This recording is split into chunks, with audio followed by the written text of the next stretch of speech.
We do good stuff, we make it work, we make it happen, people trust us. People are at the center of our strategy. If we have the best people in the world, we can make great things happen. Go Palo Alto Networks!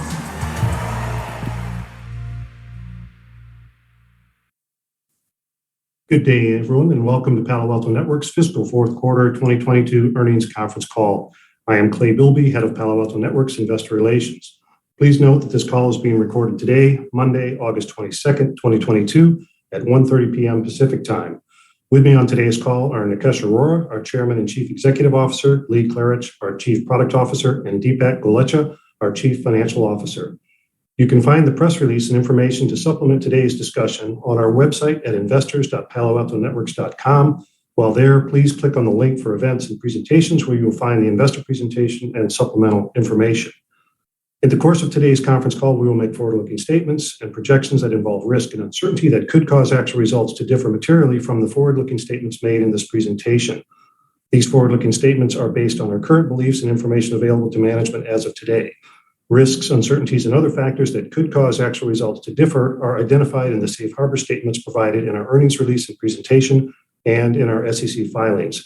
Palo Alto Networks assumes no obligation to update the information provided as a part of today's presentation. We will also discuss non-GAAP financial measures. These non-GAAP financial measures are not prepared in accordance with GAAP and should not be considered as a substitute for or superior to measures of financial performance prepared in accordance with GAAP. We have included the tables which provide reconciliations between the non-GAAP and GAAP financial measures in the appendix to the presentation and in our earnings release, which we have filed with the SEC and which can also be found in the investors section of our website. Please also note that all comparisons are on a year-over-year basis unless specifically noted otherwise. We would like to note management is scheduled to participate in the Citibank Global Technology Conference and Goldman Sachs Cornucopia and Technology Conference in September. I will now turn the call over to Nikesh.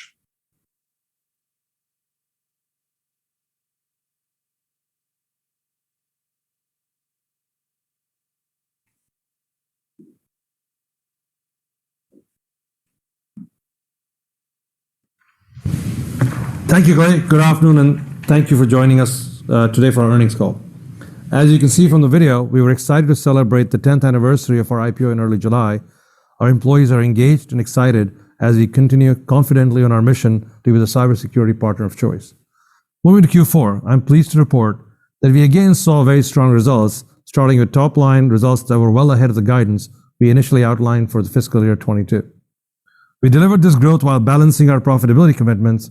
We also made significant investments to continue to transform our company and take advantage of the large and rapidly growing market opportunity we see in cybersecurity. On the top line, billings growth of 44% was the highest we've reported in 4 years.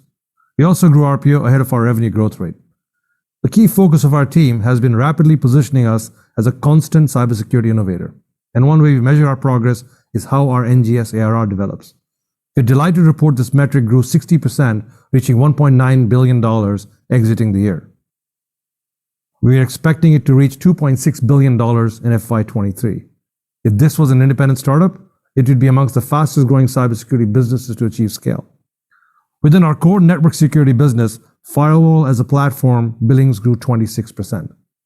When we started reporting this metric, the intent was always to show that we continue to take share in the network security market. At the same time, transform the business to a software business. Today, close to 50% of that comes from software form factors. Operating income grew 52% in Q4, and our operating margin for the year finished to the high end of the guidance range, with adjusted free cash flow margin coming in above the high end of the range we provided. We achieved a major internal goal we've had on the profitability front, delivering GAAP profitability this quarter. Looking forward, we're guiding to full year GAAP profitability in fiscal 2023. We've had many of you ask us about the macro environment and how is it impacting our business and the markets we serve. In the last year, we arguably saw the most challenging supply chain conditions the technology industry has ever seen. We executed through this well during the year with modest impacts to our gross margins. We expect conditions will eventually ease. For our planning, we are assuming a material improvement won't be seen prior to the end of fiscal year 23. However, as the supply challenges fade, we expect this will start to have a favorable impact on our product gross margins. There is a continuing debate on inflation, its nature and duration. We saw some labor and other inflationary pressures in the second half of the fiscal year. We do not anticipate these pressures going away in the next fiscal year, and we have planned for it to persist through fiscal year 23, and hence it is included in our plan as reflected in our guidance. With respect to the macro impact on demand, we've just come out of Q4 with exceptional 44% billings growth. In enterprise sales, as most of you know, there is Q4 magic. We did, however, see some marginal changes in the macro environment in Q4. Whilst early, it is important to see how the overall macroeconomic conditions develop over the next year. First, we saw more longer duration deals as customers increasingly have the confidence to make large long-term commitments with us. This is important to the transformation objectives we set out for Palo Alto Networks. It confirms and validates our view that customers will consolidate if we give them constant best-of-breed products and ensure that they are integrated to deliver better security outcomes. Second, we saw some isolated instances of customers extending the life of hardware, potentially driven by macro forces. We expect that on the margin, this could continue into FY23. It is counterbalanced by some customers refreshing their estate and our continued share gains in the hardware form factor. Third, in transformational projects, the vast majority of our customers continue on their investments here, despite the expected short-term macro impacts. Security spending is tied into our customers' desires to move to the cloud, drive more direct relationship with their customers, modernize their IT infrastructure, as well as drive efficiencies while adapting to a new way of working. Those efforts continue. Coupled with the heightened awareness and need to do something around cybersecurity, we expect secular tailwinds to persist in cybersecurity, and we are best positioned to deliver against our customer needs. Another trend I would like to highlight is the return to Palo Alto Networks by employees who had left for seemingly greener pastures. Over a 6-month period, as part of our Welcome Home program, we have engaged with many former employees. To date, dozens of top performers have been rehired, with many more in the funnel. Over 70% of people we reached out to have expressed a desire to come back to us, and a significant number already have. 50% returning from startups, with the next largest percentage coming from peer companies. We're happy to welcome these employees back to Palo Alto Networks. As we embark on a new fiscal year, my 5th as Palo Alto Networks CEO, it is worth reflecting where we came from. Our transformation strategy has not been easy, but we are unwavering in our resolve to build the most comprehensive and relevant offerings for our customers, taking away their complexity and delivering a better security outcome for them. We see a path to being the largest cybersecurity company backed by constant innovation and excellent execution, becoming our customers' cybersecurity partner of choice while delivering increasing value to our shareholders. Just 4 years ago, we were a different company. We had reinvented the firewall market and captured the market share leadership position. There were glimmers of our next generation security strategy, but it made up just 8% of our billings. Our software story in networking security was early, with some traction in our virtual firewalls and a fledgling precursor to SASE called Global Protect Cloud Services. We made our first acquisition in cloud-native security and had early point products that would become part of Cortex. When we stepped back and took stock in the industry, we had a key hypothesis, which we then tested, proved to ourselves, and have reproduced across the business you see today. There has not previously been a cybersecurity company with a leadership position in multiple categories. Nor do the customers believe that a cybersecurity platform could anchor their architecture. We set out on this ambitious journey as we stood up Prisma Cloud and Cortex, as well as innovated significantly in our network security capabilities. Fast forward to today, our transformation has taken us far. We are a recognized leader in 11 cybersecurity categories across our 3 platforms. Next generation security contributed more than 38% of our billings, helping to accelerate our growth. In network security, we now have the most comprehensive solution across 3 form factors that share a common architecture and also offer a suite of market-leading security subscriptions. We have built, assembled, and integrated capabilities in 9 modules that make up Prisma Cloud, which is now the leader in cloud-native security. Lastly, we have 3 anchor products in Cortex, which, with our new XIM product showing promise in revolutionizing security operations, is going to hold us in good stead. The proof that this transformation is working is in the momentum we are seeing in our customers. The number of customers that spend over $1 million annually with us continues to grow, with the millionaire count now in excess of 1,200. And the number of Global 2000 customers that have purchased products in all 3 of our platforms is now 50%. While we've had many large customer wins recently, I want to highlight a theme in 3 transactions. The first is a technology company that purchased products in all 3 of our platforms in a transaction over $75 million in value.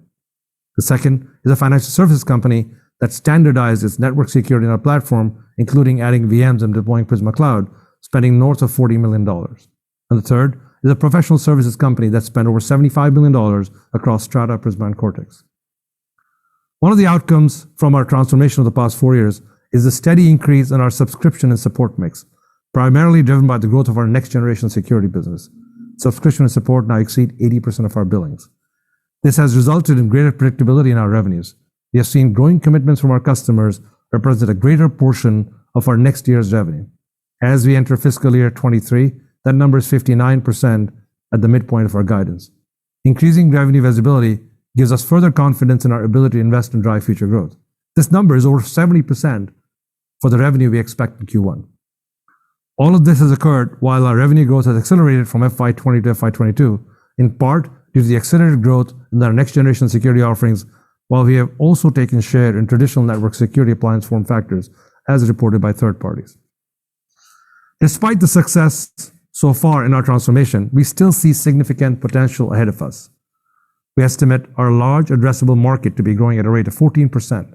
At 29%, our fiscal year 22 revenue growth more than doubled this market growth rate. As we have transformed the business, we have seen our revenue growth reaccelerate. Even with this significant growth over the last 4 years, we still only represent approximately 6% of our TAM. We last presented our Analyst Day in September 2021. 6% share of the market is low for the market leader as compared to other categories in technology. So we see there is ample room to grow. There are numerous trends that excite us around our ability to drive this growth and continue our share gains. We may soon see a day where there will be $1 trillion in public cloud consumed. And our observation thus far in this early market is that companies allocate 2 to 5% of their cloud budget to security, creating a significant Prisma Cloud opportunity. There are 3.5 million worldwide cybersecurity jobs that are unfulfilled. Our view is that more training and hiring alone will not effectively and efficiently counter the growing use of automation employed in attacks and the volume of alerts that is overwhelming the security operations center. We believe a new paradigm in security ops is needed that heavily leverages AI and automation. We are targeting this opportunity with our Cortex products and XSIAM products specifically. Lastly, hybrid work is here to stay. There are more than 1 billion knowledge workers globally. We believe we have a strong position in SASE with our coverage of users and branch offices today, just scratching the surface of the lost opportunity. We have a clear mission in front of us in each of our security platforms to harness the opportunity that we have outlined. As this is Q4, I figured rather than having me outline all the accomplishments from our product team, I would invite Lee Klarich, who patiently listens and sits in our calls, to give you a more detailed update and help you understand how we will continue to build on our success we had in FY22. Thank you, Nikesh. As Nikesh highlighted, across cybersecurity, one of the biggest challenges has always been the overwhelming number of point products that customers must deploy, integrate, and operationalize to achieve the security they need. In most cases, this is never fully achieved, leading to expensive yet suboptimal security outcomes. We are bringing a new approach, one that delivers market-leading capabilities tightly integrated in 3 platforms. FY22 has been a significant year for us in network security, where we have furthered our position delivering a consistent security architecture across hardware, software, and SASE. We neared completion of our Gen 4 hardware rollout, which on some models delivers close to 10x performance over Gen 3. As a result, we saw over 50% of NGFW hardware sales in Q4 on Gen 4. Also in FY22, we introduced the Cloud NGFW across 3 of the major clouds, enabling our customers to adopt best-in-class network security in a cloud-native service. And Prisma SASE had 3 major launches in FY22, including the most recent ZTNA 2.0 launch, firmly establishing our next-gen approach to zero trust. Across our hardware, software, and SASE form factors, we are able to deliver a consistent set of core security capabilities as ML-powered cloud services. In FY22, we saw the rapid adoption of advanced URL filtering, and we now see nearly all URL filtering sales on this advanced ML-based service. Advanced threat prevention, which was introduced in fiscal Q3, is also now off to a strong start. And perhaps most importantly, customers can manage all form factors and security subscriptions from a single management console to deliver consistent user experience and tremendous operational leverage. While we believe the full platform is where customers will end up, we want to ensure customers can start their adoption with any form factor and receive a truly best-in-class solution. The number of $1 million lifetime value SASE customers that are also customers of our 2 other network security form factors ended FY22 at 210. This is up eightfold since FY19. We have 7 customers that have purchased all 3 of our form factors with $100 million in lifetime value in network security. More broadly, when we look at our network security customer base, customers that have bought all 3 platforms from us spend 10x more than those who are customers of only one form factor. This showcases the true value of our network security platform. In Q4, we introduced ZTNA 2.0, which redefines state-of-the-art in zero trust network access to bring uncompromised security and deliver zero trust with 0 exceptions. We have seen significant momentum in our customer traction on SASE in FY22 on a number of fronts. Our overall active SASE customer base grew by 51% in Q4, and our $1 million SASE deals also accelerated this year, up 83% with over 50 $1 million deals in Q4 alone. While many of these large deals are coming from our install base as they see the value across our form factors, it is equally important that over 30% of our new SASE customers in Q4 were new to Palo Alto Networks. This highlights the competitiveness of our SASE solution and enables us to reach net new customers. Additionally, once we land with a new SASE customer, we are seeing customers look to standardize on our hardware and software appliances. In the cloud, we see that most customers are still relatively early in their journey. They are migrating workloads to the cloud and building new applications, growing their footprints, consuming more sophisticated services, and adopting multiple clouds. With this has come an expansion in their cloud security needs. Our approach with Prisma Cloud delivers a comprehensive platform with a growing set of capabilities to stay ahead of our customers' needs. Increasingly, cloud security needs to start at the moment developers write their first lines of code through to deploying and running this code in public cloud. The acquisition of Bridgecrew brought us infrastructure as code, a way of detecting and fixing security issues during development. IAC became our 9th integrated module of Prisma Cloud at the end of January.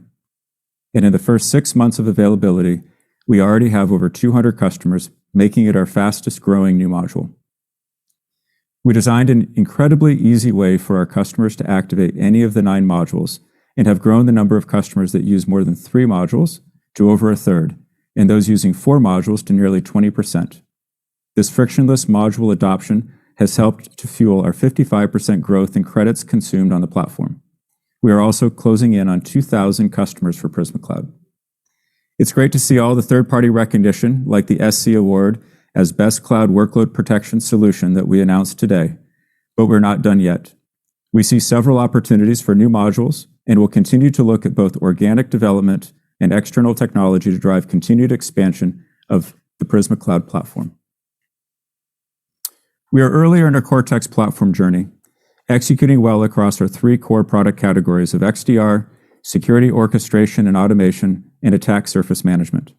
We saw significant progress in FY22 as we drove sales of our key products and increased traction, combining offerings in larger cross-Cortex transactions. Our customer count surpassed 4,000, and we also signed 52 transactions greater than $1 million in Q4. Combined with this customer success, we also continued the rapid innovation that we believe will be required to be a leader in security operations more holistically. When we envision the future of cybersecurity, I don't see a path to success that is not heavily driven by AI and automation. Attackers are too well funded and determined, while customer networks, clouds, applications, and users are too complex to manually defend. The only way to deliver meaningful security outcomes is by collecting rich, useful data, normalizing all data sources to a single source of truth, and then applying AI models to detect attacks and automate responses in real time. We are now taking this to the next level.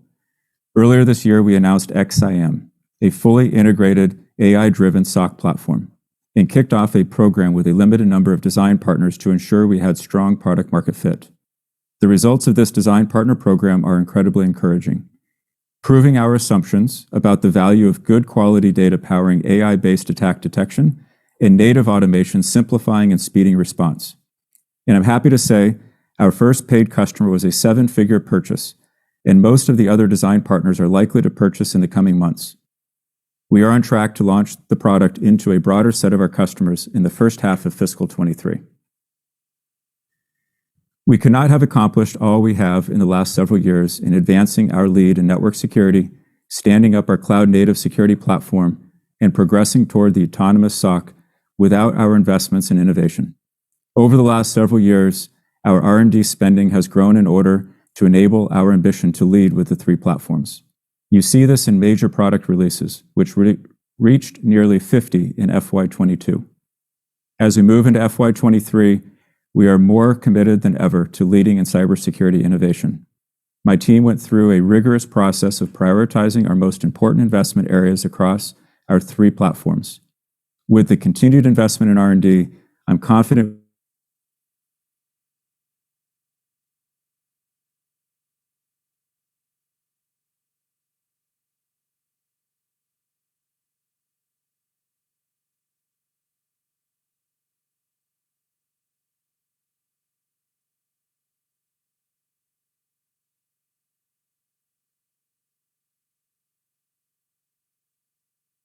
Lee just talked to you about all the innovation we have underway.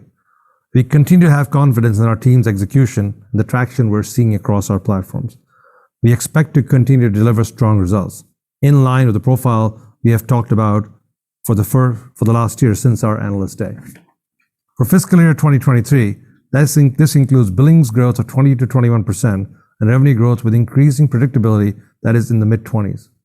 After achieving operating margins at the high end of our guidance in fiscal year 22, we intend to deliver operating margin expansion of 50 basis points at the high end of our guidance, with adjusted free cash flow margins of over 100 basis points at the high end of our guidance, while absorbing increased supply chain costs and inflationary impacts. We achieved GAAP profitability in Q4 fiscal year 22, and we project this will continue for fiscal year 23. Lastly, today we also announced a 3-for-1 stock split. This was done to help ensure our shares are accessible to all employees and investors. The stock split also demonstrates our belief in the future of the company and the momentum and confidence we have in our strategy. With that, I will pass on to Deepak to discuss our Q4 results in more detail, as well as our Q1 and fiscal year 23 guidance. Thank you, Nikesh, and good afternoon, everyone. Today, we again reported another strong quarter, which culminates in a strong fiscal year for Palo Alto Networks. For Q4, revenue of $1.55 billion grew 27% and was at the high end of our guidance range. Products grew 20% and total services grew by 30%. By geography, we saw strong growth across all theaters, with EMEA up 33%, the Americas growing 26%, and JPAC growing 24%. Next generation security ARR grew 60% to $1.89 billion, with strength across the portfolio. In the fourth quarter of 2022, we delivered total billings of $2.69 billion, up 44%, which was above the high end of our guidance range. Total deferred revenue in Q4 was $6.99 billion, an increase of 39%. Remaining performance obligation, or RPO, was $8.2 billion, increasing 40%, with current RPO representing about half of our RPO, similar to recent quarters. With nearly all of our hardware products now refreshed, as Lee had mentioned, over 50% of our Q4 product orders were booked with Generation 4. Customer reception has been positive, with the majority of customers still in the early phases of their upgrade. Our firewall as a platform billings grew 26%. We also continue to see an increasing software mix within our FWAP billings, up 2 points to 48% in Q4. Moving beyond the top-line metrics I've already highlighted, non-GAAP gross margin of 73.2% was down 210 basis points year over year as we continued to incur additional expense for components and shipping. We expect this headwind to persist for much of fiscal year 23. Last Q4, we guided for a fiscal 22 operating margin of 18.5 to 19%. We're pleased to have achieved the high end of our goal by delivering 90% operating margin for fiscal year 22, while absorbing higher than expected supply chain costs. Non-GAAP net income for the fourth quarter grew 57% to $254 million, or $2.39 per diluted share. Our non-GAAP effective tax rate was 22%. GAAP net income was $3 million, or 0.03 per basic and diluted share. Turning now to the balance sheet and cash flow statement. We finished Q4 with cash equivalents, and investments of $4.69 billion. Days sales outstanding was 98 days, several days above of where it would have landed without the impact of late quarter shipments. Our discounts continue to be in line with what we have seen over the last year. Q4 cash flow from operations was $524 million. We generated adjusted free cash flow of $485 million. We achieved 33.3% adjusted free cash flow margins for the year, above the high end of our 32 to 33% guide for fiscal year 22. During Q4, we repurchased approximately 755,000 shares on the open market at an average price of approximately $483 per share for a total consideration of $365 million. Additionally, our board of directors authorized an additional $915 million for share repurchase, refreshing our authorization for future share repurchases back to $1 billion, expiring December 31st, 2023. On the M&A front, we closed one very small acquisition in Q4. We reduced our stock-based compensation as a percent of revenue by approximately 3% year over year and quarter to quarter. SBC will remain a focus area in fiscal 23 as we balance the use of SBC to attract and retain top cybersecurity talent with scale leverage we expect in this area. Lastly, moving to guidance and modeling points. It is worth noting that in fiscal 22, we had flexibility built into our plans that allowed us to execute through some real-time developments during the year, such as supply chain and labor inflation. We've used the same approach in building our fiscal year 23 plans, incorporating a degree of flexibility of outcomes. It's also worth noting that we saw very strong Q4 business activity. In some cases, this was from customers taking advantage of ordering hardware and especially subscriptions ahead of a price increase that took effect on August 1st. We also saw some customers make large commitments in the fourth quarter that might have otherwise happened in fiscal year 23. As you think about next year, note that in the second half of fiscal 22, we had very strong billings with some benefit from an increase in invoicing of multi-year contracts for a few large customers. In Q4, without this impact, our billings would have been in the mid to high 30s. Turning to our guidance for the fiscal quarter of 2023, we expect billings to be in the range of $1.68 to $1.70 billion, an increase of 22 to 23%. We expect revenue to be in the range of $1.535 to $1.555 billion, an increase of 23 to 25%. We expect non-GAAP EPS to be in the range of 2.03 to 2.06. For the fiscal year 23, we expect billings to be in the range of $8.95 to $9.05 billion, an increase of 20 to 21%. We expect NGS ARR to be in the range of $2.60 to $2.65 billion, an increase of 37 to 40%. We expect revenue to be in the range of $6.85 to $6.9 billion, an increase of 25%. We expect product revenue to be in the mid to high single-digit % range year over year. We expect fiscal 23 operating margins to be in the range of 19 to 19.5%, which is 50 basis points ahead of the range we provided at our fiscal 22 and consistent with the growth targets we presented during our fiscal year 21 Analyst Day. We expect non-GAAP EPS to be in the range of 9.40 to 9.50. We expect adjusted free cash flow margin to be 33.5 to 34.5%, and we expect to be GAAP profitable for fiscal year 2023. Regarding our fiscal year 24 financial targets, which we outlined at our September 21 Analyst Day, we have strong confidence in achieving those objectives, and we hope you take away from our call today some of the reasons behind this confidence. Additionally, please consider the following modeling points. We expect approximately 42% of our operating income to come in the first half of the fiscal year and approximately 58% in the second half. We expect our non-GAAP tax rate to remain at 22% for Q1 and fiscal year 23, subject to the outcome of future tax legislation. For Q1 23, we expect net interest and other income of $6 to $8 million. We expect Q1 23 diluted shares outstanding of 108 to 110 million shares. We expect fiscal year 23 diluted shares outstanding of 111 to 113 million shares. We expect our Q1 capital expenditures of $35 to $40 million. and we expect fiscal year 23 capital expenditures of $190 to $200 million. And finally, as Nikesh noted, we announced today a 3-for-1 split of Palo Alto Networks common stock. The decision was driven by a desire to make our stock more accessible to our employees and a broader group of investors. It is also supported by our underlying confidence in our continued business momentum. Shareholders of record at the close of business on September 6, 2022 will receive 2 additional shares after the close of business on September 13, 2022, for every outstanding share held on September 6th. Our stock will begin trading on a split-adjusted basis on September 14, 2022. With that, I will turn the call back over to Clay for the Q&A portion of the call.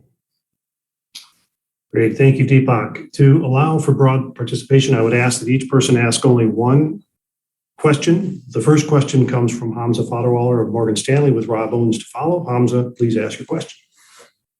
Hi, thanks guys. And thank you for taking my question and a really nice set of results. Deepak, just a clarification question for you real quick. Did you say that the billings growth in Q4 would have been mid to high 30s, excluding the estimated pull forward? And then also for Nikesh, you mentioned some early macro commentary about longer duration deals. Are you also seeing any changes in the sales cycle as you guys do more 7, 8 figure 9 deals? And then is that reflected in the guidance at all? Yeah, just keep the efficiency of time. Yes, Deepak did say that if some of it's important to understand, not just pull forwards, we had some large, long duration deals.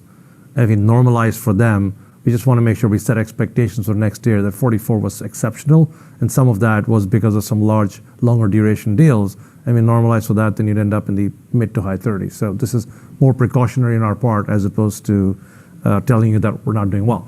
On the front of, look, deal life cycles have been elongating at the top end of the market for us as the deal size have grown. This is not net new to us. This has been happening over the last 2 or 3 years. When I came, the largest deal we did was $28 million. Now we've done deals closer to $100 million. So obviously it takes a longer time to get a $100 million deal in place and requires a lot more validation from our customers, POCs, and getting engaged. So that trend is consistent. We have not seen any change in that driven by economic factors, if that is your question. Yeah. As I said, the 3 effects we saw, we shared, a little bit of sweating of hardware assets to push them out a little longer. We've seen some people look at transformation projects. We've seen them not go away from transformation. We've seen consolidation. Those are 3 things we've seen. Thank you. Great. Next question from Rob Owens of Piper Sandler with Phil Winslow to follow. Rob, take it away. Great. Thanks for taking my question. Would love to drill down into the success you guys are seeing in Prisma Cloud. And what are the biggest factors and or technical differentiation that's driving your success right now?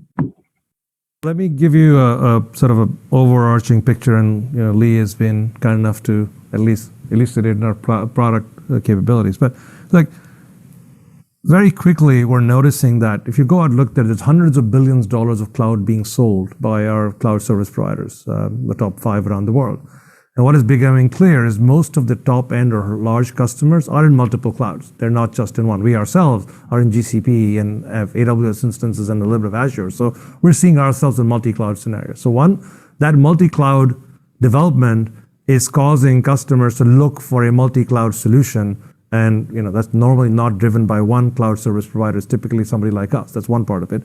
The other part is, if the customer is looking for point solution, it's harder for us, but most customers are migrating away from point solutions, looking for a more platform approach. As Lee highlighted, which Bridgecrew, which we acquired, operates on the left side of the development lifecycle. It's in the build lifecycle. Prisma Cloud used to traditionally operate in the run cycle where you put things into production. By connecting build and run, we've created the sort of even the extension to the development lifecycle. So we are seeing people who are taking a serious view towards cybersecurity in the cloud come to Palo Alto Networks and not chase some point solutions. If you look at the industry, there are no platform solutions available.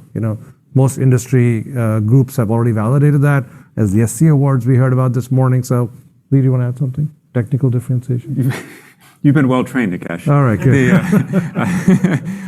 I'll add one piece, and actually Nikesh said in his prepared remarks, not only do we have a platform approach, but everything that we deliver from the platform is best in class. And that combination is critically important for our customers to have the trust and confidence in using Prisma Cloud. All right, thanks. Excellent. Great. Next, Phil Winslow, Credit Suisse, with Adam to follow. Phil, go ahead. Hey, congratulations on a great end to the fiscal year. Now, when we speak to your partners, a growing message back has been that increasing amount of the demand for Prisma Access, which obviously had a great quarter, is coming from enterprises that have been customers of other competing on-premise firewall vendors, however, that do not offer as robust a set of cloud services Palo Alto Networks does. And Lee, to your point during your slides, the number that jumped out at us today was that more than 30% of new SASE logos in Q4 were new to Palo Alto Networks. So, Nikesh, and then maybe Lee, if you could comment too, if you think forward here, what is the opportunity to not only monetize SASE and Prisma Access, but also to potentially transition that largely on-premise install base of those competing firewall vendors to Palo Alto Networks platform? What are you hearing from customers and why? So Phil, I think in the last year, I would say our ability to deliver, deploy, and sell SASE has grown. And as you picked up on the number, 30% of these customers are net new to Palo Alto. And the way it works is we go to them, they appreciate our firewalls, but the problem is they're now have bought firewalls from somebody 2 years ago, 3 years ago, 5 years ago, and there's still not end of life on them. So they like us, they like our solutions, but they're not able to execute because somebody before them bought them, or they bought them at a moment when they were diluted. So now comes the point where we are able to convince them that our SASE solution is right. Our excitement for these 30% customers is that over time, they will then migrate their on-prem hardware to Palo Alto as well. And we're noticing early days, but we're noticing some of these customers who bought our SASE solution, because they understand our security fabric, then have deployed it, then it's a simple attach of putting hardware because security solutions have already been put into place. So, we have taken share in the firewall market by most third-party estimates, somewhere between 300 to 400 basis points. And we think part of the driver is us being able to deliver a more comprehensive zero trust network security capability. As Lee highlighted, we have customers who have spent north of $100 million of lifetime value on network security with us, which is hard to do. Thanks, guys.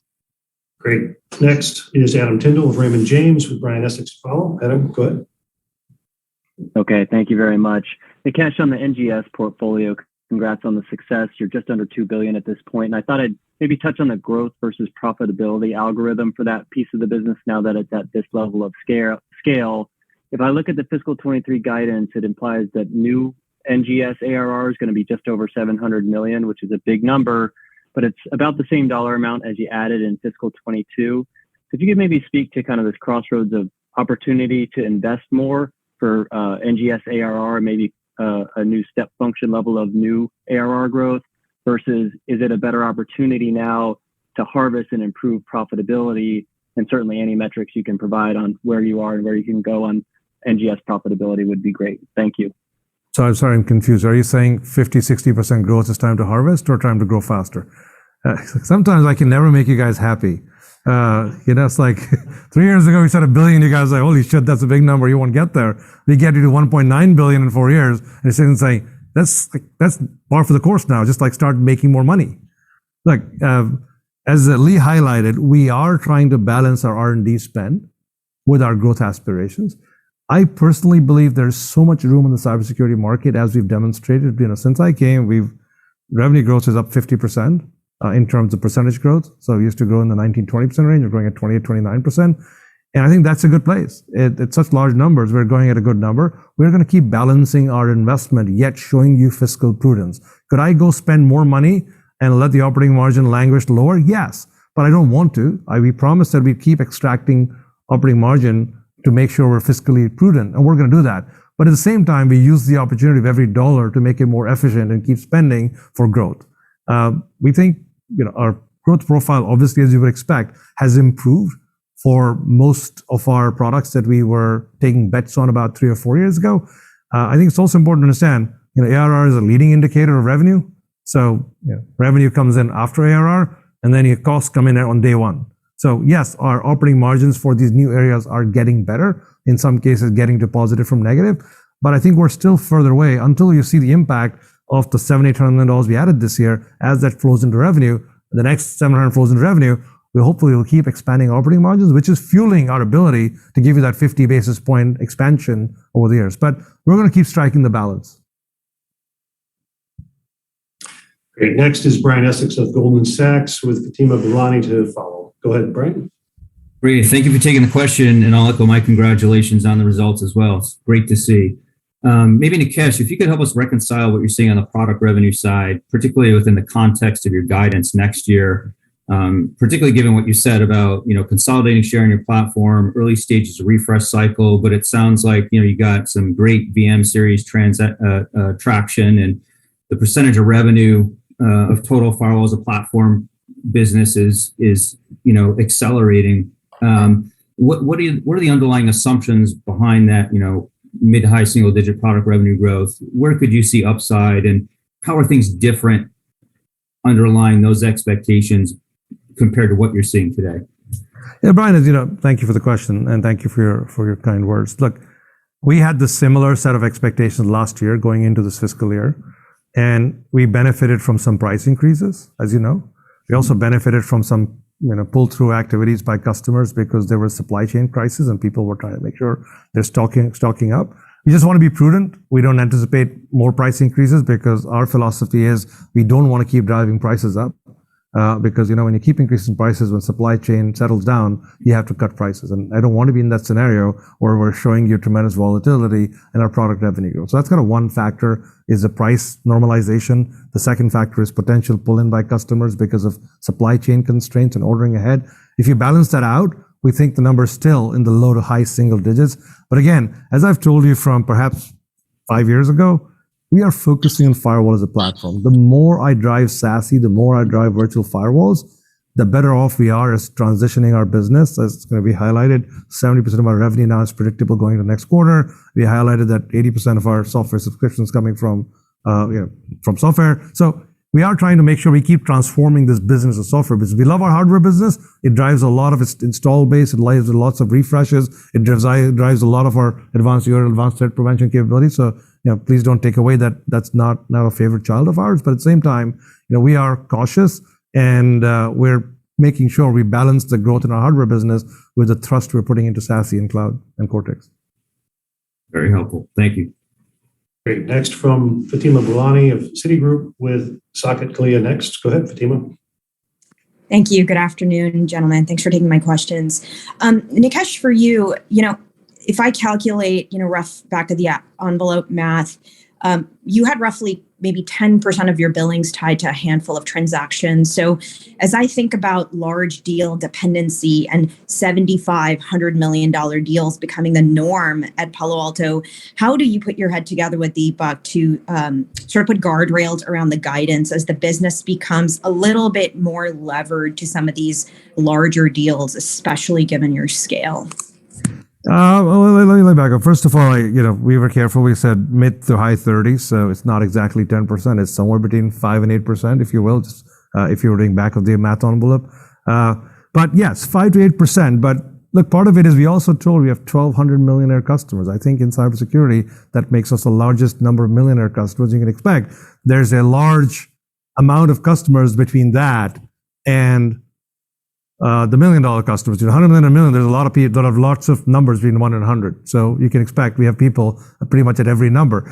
Part of it is a balancing act in terms of what deals we prioritize and what deals we focus on. Remember, $100 million deals don't go away. They just take longer. So we can get it done in Q1, we'll get it done in Q2. So a customer doesn't wake up one morning and say, that deal we've been discussing the last 9 months for $100 million? It's not going to happen. It typically becomes a $60 million deal, or it says it's going to happen the following quarter. So our job is to have a lot more pipeline in our portfolio to make sure that we're able to bring enough of them in to be able to keep you hungry analysts, away from destroying our credibility, or whatever the right phrase is. Have we got you convinced yet, Fatima, or not? I'm still waiting. I'm on the bullet train. All right, good. Fantastic. Thank you. All right, great. Thanks. Next question from Saket Kalia of Barclays with Brent Thill next. Go ahead, Saket. Okay, great. Thanks, Clay. Hey, everyone. Thanks for taking my question here. Echo my congrats on a very strong quarter. Deepak, maybe for you. You mentioned in your prepared remarks that you took the same approach with FY23 guide as you did with FY22, which was obviously very strong. So maybe the question for you is, as we all contemplate the impact of macro uncertainty for next year, how did you sort of think about that when you were kind of thinking about that billings guide for next year, which again was very strong off a higher base for 22? Yeah, I don't think there's anything different that I'm going to tell you, Saket, that's not already in our prepared remarks. I mean, I think it's really a question of just dissecting what are the impacts of the macro, figuring out what's supply chain related, what's inflation related, what's demand related, and then just making sure that we methodically work through it. Like Nikesh and I and the leadership team had a lot of debates during the course of the annual planning process, and then we just try to make sure that we're thinking through scenarios and having enough flexibility for different scenarios, but really nothing to add beyond the prepared remarks. Got it. Thank you. All right, great. Next is Brent Thill of Jefferies with Andy Nowinski next. Go ahead, Brent. Hey guys, you have Joe on for Brent. Appreciate the question and congrats on the results. Maybe just a follow up to that last question. Appreciate the extra prudence, and I know that it's your fiscal first quarter, but is there any reason why the growth rate would half? I know there's some duration in 4Q, but just maybe talk about the Billings guidance as it relates to F1Q. So I think, again, ultimately, we talked about how you've got to normalize it for some large deals. We did also take a price increase, on August 1st. I think, again, we're just trying to be prudent at the beginning of the fiscal year and make sure that we're not getting ahead of our skis. I mean, the 20 to 21% is the fiscal year guide. I think we've guided a little bit higher in Q1 specifically, but I think and still had a consensus. So I think we feel pretty good about the pipeline, all the metrics that we look at. It's important to understand the overall market context. You've got companies which are reducing guidance, companies which are cutting EPS guidance. There are companies which are warning of potential customer deal life cycles being smaller. So we were trying to make sure that we're prepared for both the upside and downside scenario. I think it's fair for us to be prudent in that market. Makes sense. Thanks, guys. Okay, great. Next, we've got Andy Nowinski of Wells Fargo with Joel Fishbein next. Go ahead, Andy. Great. First, I just want to extend my congrats on a great quarter in the Billings Guidance, particularly in light of the much harder comp you have this year. So for a question, I wanted to ask about your win rates on Prisma SASE, because none of your competitors have firewalls or other solutions to offer beyond their SASE solutions. So I'm wondering if the rest of your portfolio might actually be your most sustainable competitive advantage that's driving that growth and new logos you're seeing with Prisma SASE. Andy, I think if you look at historically, until about 3 years ago, we didn't have a SASE product that we could actually go head to head with the industry leader, let's just say, right? What has happened in the last year and a half or two, we've become a force to reckon with. I'd say the largest enterprise deal is head to head with two vendors. Very rarely do we see a third. It doesn't take a lot to guess who the second vendor is. 3 years ago, we're not showing up to the party. 2 years ago, we're getting 1 or 2 deals out of 10. Now we think we're in 5 to 6 out of 10 deals, and our aspiration is next year to be in 10 out of 10 deals. You know what? Hopefully, if we can win half the deals that we're in, we'll be growing at big numbers like we did this year. So we think we are coming of age in our SASE business. We have a lot of respect for the other player in the market. We think we have a better solution technically. We're seeing that when enterprise architectures come to play, well, customers want to integrate a zero trust strategy across hardware, software, and remote access driven solutions. We believe that we have a technical edge. At the same time, we made the early decision to deploy that on the public cloud. We actually are the only company that can deliver your SASE solution on the public cloud with redundancy. So if GCP goes down, we auto hot switch you to AWS. If AWS goes down, we hot switch you to GCP. So we give you the highest level SLA in the SASE business in the market today. That's great. Thanks, Nikesh. All right, next we've got Joel Fishbein of Truist Securities, followed by Keith Buckman. Go ahead, Joel.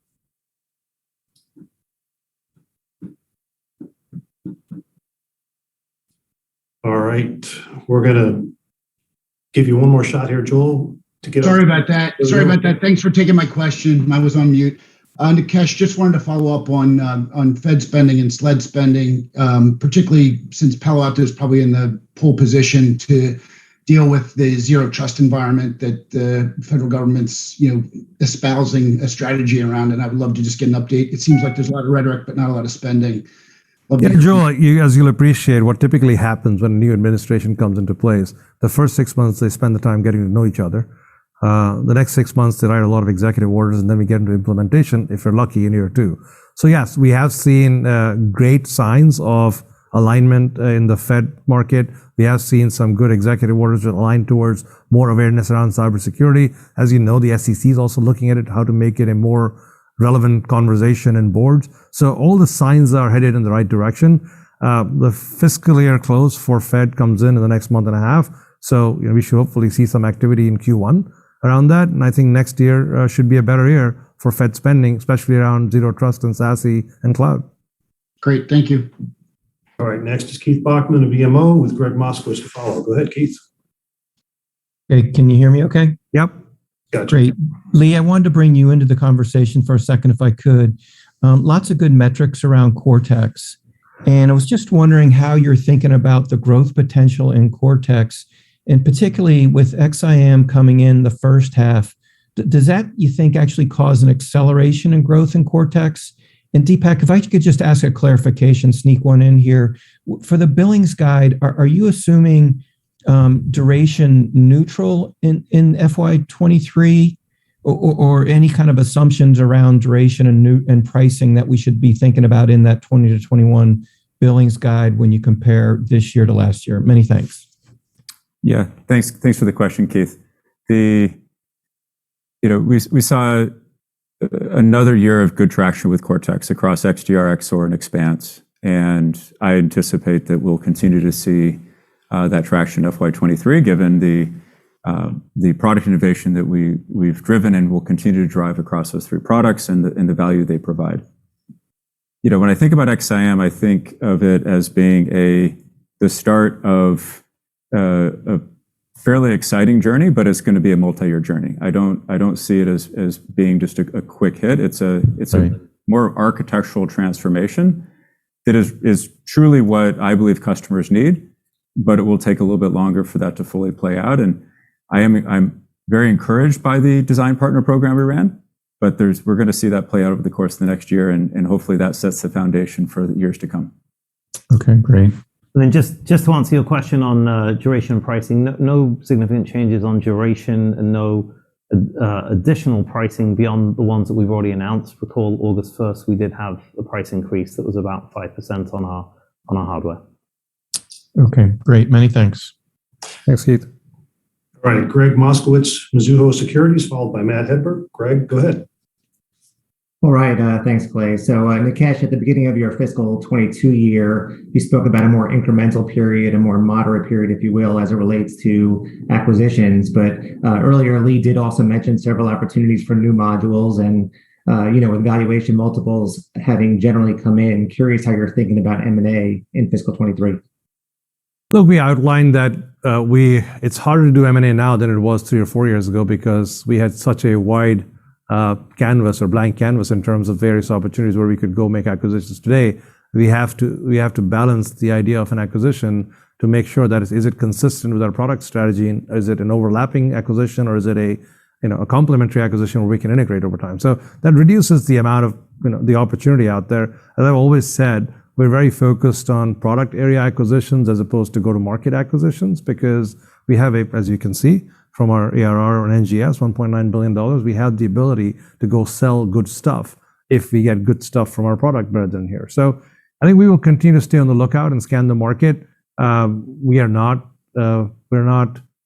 in the mindset of acquiring large deals. We're in the mindset of looking for great product teams that we can complementarily attach to our capabilities. So we keep scanning the market, and if something shows up, we'll do it. But again, I don't think it has ever been a significant part of our effort in terms of our market cap. When we did the first $3.5 billion, the market cap was $25 billion. Now it's north of 50. So you can imagine it's a small scale relative to what the opportunity for the company is. And that's how we think about it. We're not chomping at the bit right now. The market, I think it's kind of like the public market has rationalized. The private markets probably haven't yet. And it's a bit like real estate. People remember the neighbor's house, what it's sold at. They kind of forget what their house is worth. So until people realize the true value of their house, it's going to be a little longer before acquisitions come into the security market again. Thank you. Okay, great. Matt Hedberg, RBC, followed by Gray Powell. Matt, go ahead. Sure. Hey, thanks, Clay. Hey, Nikesh and team, congrats on the results.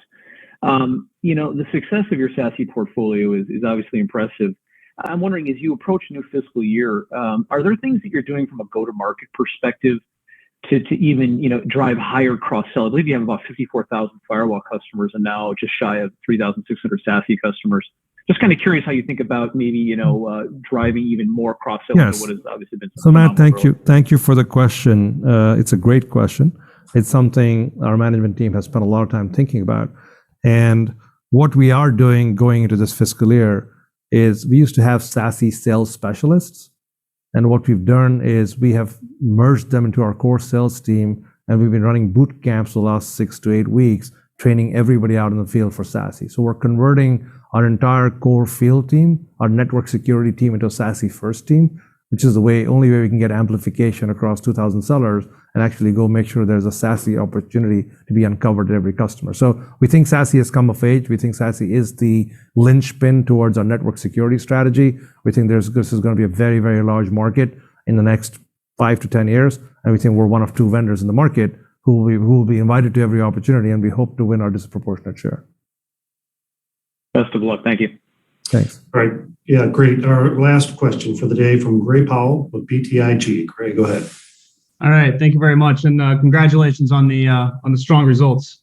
So yeah, I guess I'll stick with the SASE theme. And I'd be really curious. I mean, a lot of other companies that have reported earnings in the security space, they're talking about longer sales cycles, particularly for larger, more complex deals. How does that play into the Prisma SASE portfolio? Or are you seeing any macro impact there, particularly in terms of pipeline? And then was that like a consideration in the NGS ARR guidance?